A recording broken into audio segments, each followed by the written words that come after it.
உண்மையிலே எங்கள் வீட்டில் இருக்கிறதே ஒரு போராட்டம் தாங்க. எங்கள் வீட்டில் இல்லை, எங்களை மாதிரி சீட்டு போட்ட வீட்டில் இருக்கவங்க இந்த லைன் ஃபுல்லாகவே ரொம்ப கஷ்டப்பட்டோம்.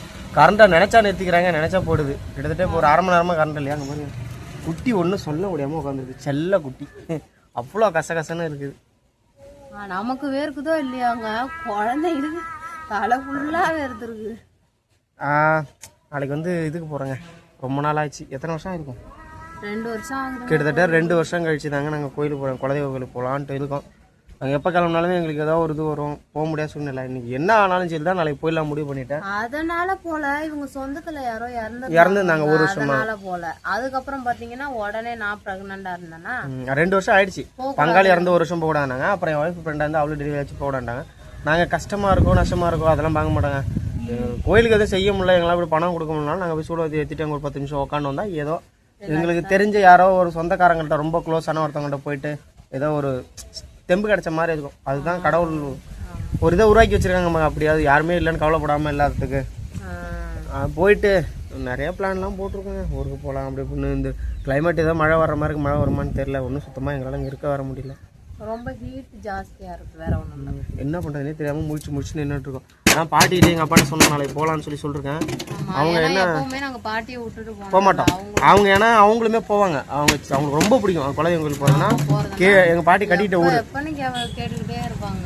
எங்கள் அப்பா பிறந்த ஊர் அதுதான். அது இல்லாமல் பார்த்தீங்கன்னா அவங்க அழிஞ்சிட்டாங்க. இப்போ எப்படின்னா நிறைய இடம் எல்லாமே இருந்தது, எல்லாமே விட்டுட்டு இங்கே ஓடி வந்து இப்போ இப்படி மோசமாக போயிட்டாரா. அதனால பாட்டிக்கு அங்கே போகிறதும் பிடிக்கும், கோயிலுக்குலாம் போயிட்டு வருவாங்க. ஆமாம், பழைய அவங்களுக்கு அங்கே தானே கல்யாணம் பண்ணி ரொம்ப வருஷம் வாழ்ந்துருப்பாங்க.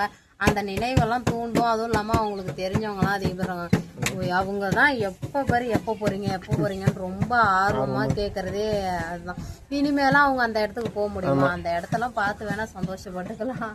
அதனால அவங்களுக்கு ஒரு தனி சந்தோஷம். போயிட்டு வரணுங்க. நானுமே இதுக்கு மேலே போயிட்டு எதுக்கு ஊருக்கு போகலான்ட்டு இருக்கிறோம். இதெல்லாம் பிளான் பண்ணோம். என்ன பண்ணுறது? வீடியோ திரும்பும்போது கோயிலுக்கு போகிறேங்க. இந்த வீட்டில் எது இருந்தால் வீடியோ இந்த மாதிரி தெரியல போகலன்னு சொல்லியிருந்தேன். புலம்பாதங்கிற என்னத்த புலம்பி என்ன பண்ணுறோம்? இப்போ நம்ம புலம்புறதுனால எதாவது வரப்போதா?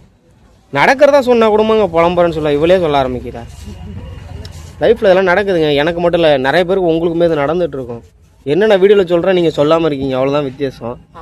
ஆனால் மாறும். நம்மளுக்கும் ஒரு க்ரோத் கண்டிப்பாக இருக்கும். நம்மளும் ஒரு நல்ல நிலைமைக்கு வருவோன்ற நம்பிக்கைலாம் இருக்குது. என் பொண்ணுக்கு ஒரு 5 வயசு ஆகிறதுக்குள்ளே எப்படியாவது நானும் கொஞ்சம் செட்டில் ஆகிட்டு ஒரு வீடு கிடுன்னு கட்டி இவங்கெல்லாம் ஒரு செட்டில் பண்ணிடணும். நாங்களும் டெய்லியும் பிளான் போடுறாங்க, சும்மா வாயால. அப்படி இல்லை, நம்ம என்ன திரும்ப பேசுகிறோமோ அது நமக்கு இந்த பிரபஞ்சம் கொடுக்கும். அதான் கமாண்ட்லேயுமே நீங்கள் அதானே சொன்னீங்க நிறைய பேர், பாசிட்டிவ் பேசுன்னு. நம்ம ஏரியாவில் வர ஷூட்டிங் நடந்துட்டு இருக்குங்க. காலையிலேருந்து படம் எடுத்துருக்காங்க. முடிஞ்சிச்சுன்னு சொன்னா அது இன்னும் முடியல. போயிட்டு தான் இருக்கு. மேடமுக்கு வேற ரொம்ப கசகசன்னு இருக்கு போல இருங்க. சினுங்க ஆரம்பிக்கலாம், சினுங்கிட்டே தான் இருக்கா. முடிய வேற ஒத்த கையில பிடிச்சிக்கிட்டா எனக்கு ஒரு டவுட். இதெல்லாம் உண்மை என்ன நீங்க சொல்லுங்க. நம்ம இருக்கிற இடத்த பொறுத்து நம்மளோட இதெல்லாம் மாறுமா என்ன அப்படின்னு? ஏன்னா இல்லை, அது காரணம் இருக்குன்னு நினைக்கிறேன். ஏன்னு பார்த்தீங்கன்னா நம்ம எந்த அளவுக்கு ஆக்டிவான ஒரு இடத்துல இருக்குமோ அந்த அளவுக்கு ஆக்டிவாகவும் நம்மளால எல்லாத்தையும் பண்ண முடியும். இதுவே ஒரு மாதிரி ரொம்ப சைலண்டாக தான் அந்த இடத்துக்கு தகுந்த மாதிரி மாறும்ல. கிட்டத்தட்ட வீடுமே அப்படி தான். வாழ்கிற வீடுமே ஒரு பாசிட்டிவாக இருக்கும்போது நம்ம எல்லாம் நல்லா இருப்போம் அப்படிங்கிற மாதிரி தோணுது. என்னோட ஒரே ஒரு கவலைலாம் எனக்கு கண்ணு வந்துச்சு. ஒரே ஒரு கவலை என்னன்னு பார்த்தீங்கன்னா, எங்கேயாவது ஊருக்கு போய் தங்கணும்னா இந்த செடியெல்லாம் யார் பார்த்துப்பாங்கிறதா என்னோட கவலை. ஐயோ, அதுதானா வீடு? ஆமா, செடி வீடு என்ன கிடக்கு? வீடு எவனா தலைமையில தூக்கி வச்சுட்டா போறான். உள்ள என்ன இருக்கு? அப்படி வீடு கட்ட போறோம் அது சொல்ல இல்லை, அது கட்டணுங்க. நான் தான் சொல்றேன்ல, இப்போ இருந்து ஸ்டார்ட் பண்ணும். ஏதாவது ஒரு லட்சம் ஏதாவது அப்படி இப்படின்னு சேர்க்குறோமா, கடனை வாங்கி 1 லட்ச ரூபாய்க்கு கல்லை வாங்கி போகிறோம். அந்த கடன் அடைக்கிறோம். திரும்ப கல்லை வாங்கி போகிறோம், திரும்ப அந்த கடன் அடைக்கிறோம். ஒரு ஹோம் லோனு ஹவுசிங் லோன்லாம் போட்டோம்னா தலைமுறை அழிஞ்சு போயிடும். அது தேவையில்லை. நம்மளால முடிஞ்சதை ஃபஸ்ட்டு இந்த கீழே வேலையை பார்க்குறோம். இப்போ கல் வாங்கி வைக்கிறோம், அப்புறம் கட்டுறோம். எனக்கு கொத்தனார் வேலை தெரியும், செவுரை வைக்கிறோம். தெரியாத வேலைக்கு மட்டும் ஆளை கூட்டு பார்த்துக்க வேண்டியதான். எனக்கு தெரியாத வேலை என்னென்னா இந்த படிக்கடி போடுறது, மேலே ஏதாவது சீலிங்கில் ஒட்டு போடும்போது அதுதான் தெரியாது. மற்றபடி கட்டு வேலை பூச்சி வேலை நான் செய்வேன். ஏன்னா போகல, உண்மை தான். அந்த வேலைக்கு எனக்கு போயிட்டே இருந்தேன்னா திடீர்னு போக பிடிக்கல, உடம்பு ஒத்துக்கல, சைனஸ் அதுன்னு இருக்கனால அதனால தான் நின்றுட்டேன். மற்றபடி இப்போலாம் வேலையெல்லாம் செய்வேன் கொடுத்தா. அது மட்டும் ஆளை கூப்பிட்டு முடிஞ்ச அளவுக்கு நாங்களே மேன் பவர்லாம் இருக்கிறோம். எங்கள் அப்பா இருக்காரு, நான் இருக்கிறேன், என் பிள்ளைய வேலை செய்வா, என் பொண்ணும் செய்வா. எல்லோரும் சேர்ந்து எங்கள் வீட்டை நாங்களே கட்டிக்கிட்டு அங்கே போயிடும். ஒரு சிலருக்கு இதெல்லாம் ஈஸியாக இருக்கும், ஒரு சிலருக்கு ரொம்ப கஷ்டங்க. அந்த ஒரு லெவல் வரையும் ரொம்ப கஷ்டப்பட்டால் தான் மேலே வர முடியும். அவங்க அப்படி வர்ற வரையும் கஷ்டப்பட்டு தான் இன்னும் நானும் அந்த கேட்டகரி. ஒரு முக்கியமான விஷயம் பாருங்க, என் மண்டையில் ஒரு பொடு கூட இருக்காது. முடி இப்படி ஆட்டினா என் மண்டையில் பொடு கொட்டும். அதுக்கு என்ன காரணம் பார்த்தீங்கன்னா, நான் ஒரு ஆயில் ரெடி பண்ணிருக்கேன், ரெமடி.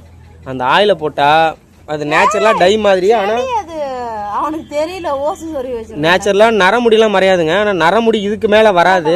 கிட்டத்தட்ட டை அடித்த மாதிரி முடி கருப்பாக இருக்கும். செமட்ட முடியெல்லாம் சரியாக போயிடும். ஆயில் வேணுன்னா கேளுங்க, கண்டிப்பாக ரெடி பண்ணி தரேன். எனக்கு கையில் காசு இல்லை, சேல்ஸ் பண்ணால் தான் வேறு வழியில். மரத்தில் தேங்காய் இருக்குது, இறக்கி ஒரு 10 லிட்டர் ரெடி பண்ணோம்னா பண்ணலான்ட்டு இருக்கிறேன். ஆனால் இன்னும் சூப்பராக இருக்குங்க. நான் எத்தனையோ ப்ராடக்ட் நீங்களே வாங்கி யூஸ் பண்ணிருப்பீங்க. என் ஆயிலை வாங்கி நீங்கள் யூஸ் பண்ணிங்கன்னா திரும்ப திரும்ப டிகே கிட்ட வாங்கிக்கிட்டே இருக்கணும்னு உங்களுக்கு தோணும். ஆனால் நல்ல பொருளாக யாரும் வாங்க மாட்டாங்க, எங்கேயாவது ஆன்லைனில் தான் வாங்குவாங்க. தடவை பார்த்துட்டேன், அதில் ஒரு பெருசாக ரிசல்ட் இல்லை. ஆனால் எனக்கு பாருங்கள், முடி 6 அடிக்கு வளர்ந்துருக்கு அப்படின்னு போடுவாங்க. ஆல்மண்ட் ஆயில்னு நிறைய ஆயில் இருக்குது, ரோஸ் மாதிரி எதுவுமே ஒர்க் அவுட் ஆகுது. நான் கொடுக்கல ஆயில் செம்மையாக ஒர்க் அவுட் ஆகும். நான் என்ன போடுறேன்னா ஒன்றும் இல்லைங்க, வெப்பால் இருக்குல்ல, அதான் மெயின் இன்க்ரீடியன்ட்டு. அதை போடுவேன், அது கூட ஒரு 5-6 மூலிகை சேர்ப்பேன். ஆனால் ஸ்மெல் அடிக்காது. அந்த ஆயிலோட கலரை பார்த்தாலும் ரொம்ப பிடிக்கும். நவரத்தின ஆயில் மாதிரி இருக்கும். நேச்சர் ஃபுல்லாக நேச்சர், அதாவது எண்ணெய் வந்து பாயில் பண்ணி வீணாக போட மாட்டேன். அந்த எசன்ஸ்லாம் கொஞ்சம் உடைய வாய்ப்பு இருக்குது. அப்படியே நேச்சராக எக்ஸைட்மெண்ட்டாக அந்த எல்லாம் இறங்கிக்கும். அது ஏன் வெட்டியாக பேசிட்டு விடுங்க, அது விற்க அன்றைக்கி பேசிக்கலாம். நிறைய விதத்தில் மலைப்புத்தன்மை சரியாக போக மாட்டேங்குங்க. முதல் விஷயம் என்னென்னா, மலைப்புத்தன்மைனா நம்ம என்ன பண்ண போகிறத பண்ணி அப்படிங்கிற மாதிரி மைண்டு ஓட ஆரம்பிக்குது. இப்போ வீடியோவே அதனால தான் போடுறதில்ல. பாப்பா வச்சுட்டு உன்னை சுத்தமாக சமாளிக்க முடியல. நானே திரும்ப பரதேசி மாதிரி ஆவாங்க. அதனால் காரணம் உள்ளே. அதுக்கு என்ன காரணம் கேட்டிங்கன்னா, இப்போ போய் ஏதாவது ரீல்ஸ் பண்ணுறேன்னு சொல்லிட்டு லைட்டெல்லாம் எடுத்துகிட்டு உள்ளே போவா. உள்ளே போனே கத்த ஆரம்பிச்சிருவா. அப்புறம் நான் யானையை பிடிச்சி இப்படி இழுத்துட்டு ஆடிட்டு நிற்பேன்னா, அந்த பாட்டை திரும்ப 2 டேக் போகும்போது திரும்ப கத்த ஆரம்பிச்சிடுவா. அதனாலே வந்து இப்போ எங்களுக்கு ஒரு பெரிய சிக்கலாகவே அது போயிட்டு இருக்குது. இன்னத்தை தான் காலம் நல்லா போகிறோமோ தெரியலங்க. ஆனால் இதுக்கு மேலே என்ன வீடியோ எடுக்குன்னு தெரில. இப்போயே தான் சொல்லுவேன். இன்னொரு வீடியோவில் மீட் பண்ணலாம் பாருங்க.